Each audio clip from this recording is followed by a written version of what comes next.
horror, matey! Today we're comparing The Lighthouse and The Witch from Mr. Robert Eggers. Let's get into it. What's your favorite scary movie? Hey, man. We'll tear your soul apart. Well, I'm Pennywise the dancing now. Oh, Lord on the beast! God, don't do that. But sometimes death is better. Hey everybody, what's up? KillJoy Jake here, and instead of having friends, I have horror movies.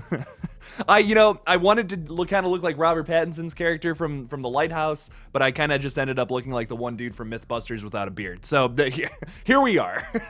Another versus video, baby. We haven't done one of these in a very long time, so screw it. Here we are doing it again. Now, before I get into these reviews, I'm gonna need y'all to like this video and subscribe for more horror content. Now, before I review both these movies, let's talk a little bit about them. The Witch, or The Vitch, as the stylized title reads, is an incredibly period-accurate supernatural horror film that follows a Puritan family trying to make ends meet on their New England farm. Throughout the runtime of this surprisingly quick movie, the family encounters supernatural forces from the woods, including a baby-snatching The Vitch and a goat that is much more than he seems. In Robert Eggers' first feature-length outing, Ralph Ineson, Kate Dickie, and Anya Taylor-Joy star. The film received critical acclaim when it was released by A24 in February of 2016, also grossing $40 million against its $4 million budget. The Lighthouse is another 2019 period-accurate horror film about Willem Dafoe and Robert Pattinson playing lighthouse keepers or wickies who descend into madness as they realize they are stranded on this tiny island. Set in the 1890s, this is yet again an amazing representation of the time period, while also being a full-fledged psychological and questionably supernatural horror flick. The addition of dark humor serves this film with some of the most iconic shots, including Robert Pattinson killing a seagull that has been annoying him. Listen, I'm completely against animal violence. I want to make that very clear. But the seagull scene from The Lighthouse is pretty funny, come on. This movie unfortunately did not do as well at the box office opposed to Robert Eggers' last film. It had an $11 million budget and only grossed about $18 million. The Lighthouse is probably what has turned Robert Eggers away from the horror genre. He's focusing much more on like what seems like an action thriller revenge movie, which is what I'm assuming is The Northman. I haven't seen it yet, but I'm thinking that's probably why he's not doing another horror movie, is because that one unfortunately just didn't do as well at the box office as The Witch. To start off with The Witch though, my review of this is that I really love the attention to detail. I mean, everything from the dialogue, the sets, the location, for the most part, is all so period accurate. I mean, they actually hired like carpenters to build the house, like the farm, based off of like building techniques from that time period, which is insane. Like, I would have just had someone build something and be like, okay, it looks old, cool. Now, they unfortunately weren't able to film this in New England where they wanted to. They filmed it in this insanely remote part of Canada, like literally in the middle of nowhere. Robert Eggers even said that the nearest town made New Hampshire look like a metropolis. So they were like in the middle of nowhere trying to film this thing. That's horrifying. That's scary in of itself.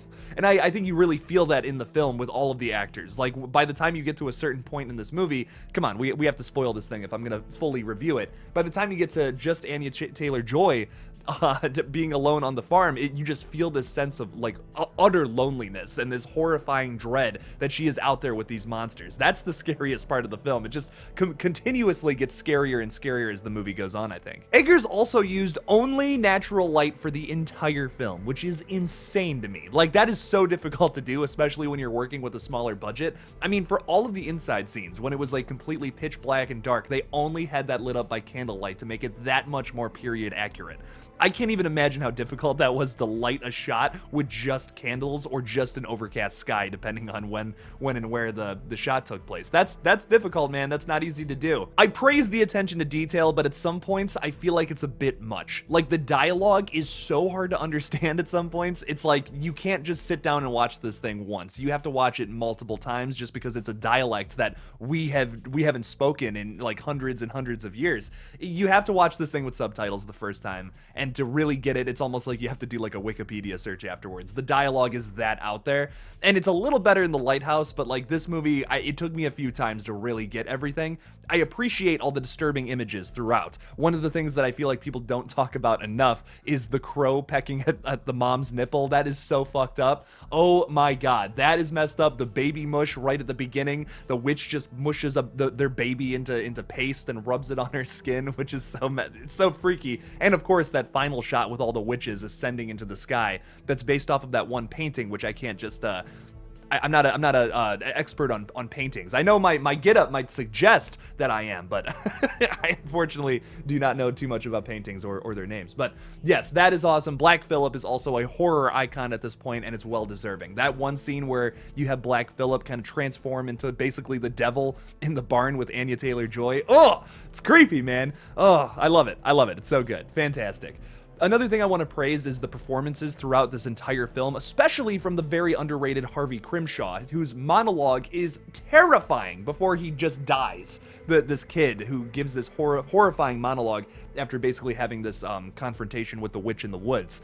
I think it's really well written. It's very horrifying. Once again, it's super difficult to understand unless you've watched this thing a few times. If you watched this movie one time and you were like, I didn't really get it. You know, the dialogue's crazy. Give it a few more shots. That's what I'll say, because it's worth it. It's a really fun cinematic experience. It's just something that you can't do the first time around because it's tough. It's like watching a movie in a foreign language without having the subtitles. Also, I will say that William's poetic death, I think, is great. He's chopping wood throughout the entire movie. And the way he ultimately dies is when Black Phillip pushes him into the stack of logs that comes tumbling down on top of him.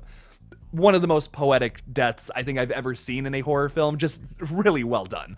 I don't know. There's a lot of really well-written things with the visuals and the dialogue that is really great, even though it can be hard to understand at points. This is a really rewarding cinematic experience once you get through it, but like I said, that dialogue, although very period accurate, does kind of detract from the overall experience for me. The Lighthouse, on the other hand, is once again very period accurate, but like the dialogue is much more easier to understand on the first viewing than The Witch, which is something I really appreciated about the film. And also, I just love the fact that he added dark humor this time around. The Witch is a great film, but completely devoid of humor. And that's not necessarily like a good or bad thing. It can't, movies like that can work, but I like when you throw in just a dash of that in your horror movie, because it's nice. When we go to films, I feel like, at least from my experience, I like to see something that's just genuinely entertaining. That's what I want to see overall more than anything, and I definitely had much more of a fun time with The Lighthouse. It's horrifying. The visuals are ridiculously stunning. The black and white with the basically what is a square. It's like, it's kind of 4x3, but it looks even smaller than that, honestly.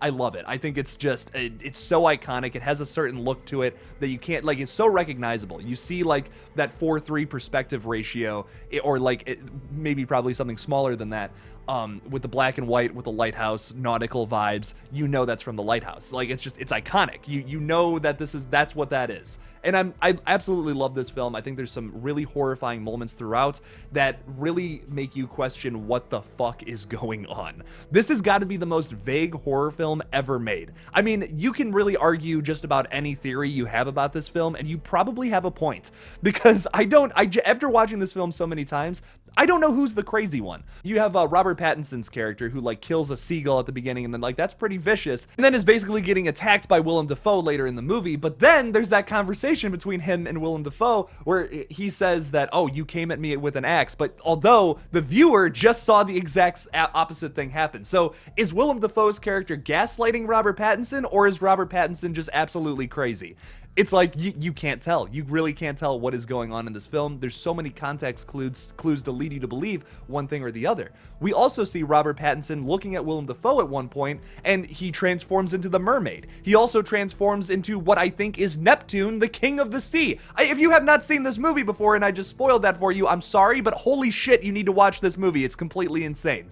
I think a lot of people who love like period pieces can respect Robert Eggers for the accuracy to the time period. But for me as a horror fan, I much more like the idea, like I just love the whole mystery of this movie a little more than The Witch personally. I think it's so much more endearing. It's something that I keep coming back to see if I miss something. It has such rewatchability that I feel like The Witch, yes, is rewatchable, but this movie I think is just a little better for that reason. It's also a character study that focuses on just two characters. That is not easy to do. You gotta be a good screenwriter to do that, because if you have two characters and one of them sucks, it's not going to be a good movie, straight up. Like, that's just going to be something super difficult to do. You have to write two characters that are just fantastic, and they are. They're really good characters. You enjoy hanging out with them the entire time and watching their descent into madness. It's great. And there's so many context clues that would lead you to believe one thing could be this, something else could be that. Like I said, really any theory you could possibly come up with this movie is probably valid a little bit. I don't even think Robert Eggers has a 100% like, oh yeah, this is what's going on with the film. That's what's so great about it. I think it's just so much fun overall, and I gotta give it the victory here. I really think that this one is better than The Witch, although, like I said, The Witch is a very rewarding experience, and in a lot of ways, I think is even scarier than The Lighthouse. So if you're looking for a like somewhat dark humor, horror, period piece, claustrophobic masterpiece, look at The Lighthouse. If you're looking for something that is just genuinely horrifying folk horror, go to The Witch. There you go. Personally, I prefer The Lighthouse, but I think they're both fantastic films. If you take nothing else away from this, just go and watch Robert Eggers' films. They're fantastic and super underrated. So thank you guys so much for watching this new video on The Lighthouse versus The Witch. What did you guys think of the final results? Do you think The Lighthouse should have been the victor, or do you think The Witch is better? I'll be putting out a poll tomorrow so that we can see what the audience thinks of all three of Robert Eggers' films. So thank you guys so much for watching this again. Don't forget to like this video and subscribe for more horror content. Also, if you want to see this, if you want to support this page further, make sure to support me over on my channel memberships or Patreon. They're exactly the same thing, so don't feel compelled to do both. Thank you guys so much for watching this video again, and as always, don't forget to kill it out there, y'all.